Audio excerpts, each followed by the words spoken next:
Jerman, Italia, Japan, Netherlands, Russia, Singapore, South Korea, Taiwan, and UK.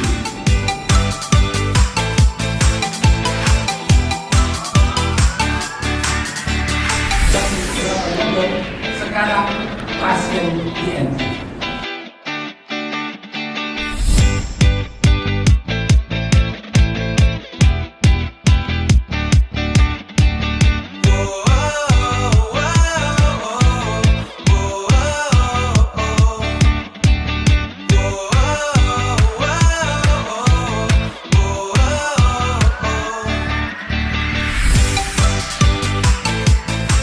Bagaimana pemimpin membangun kolaborasi untuk menjemput investasi.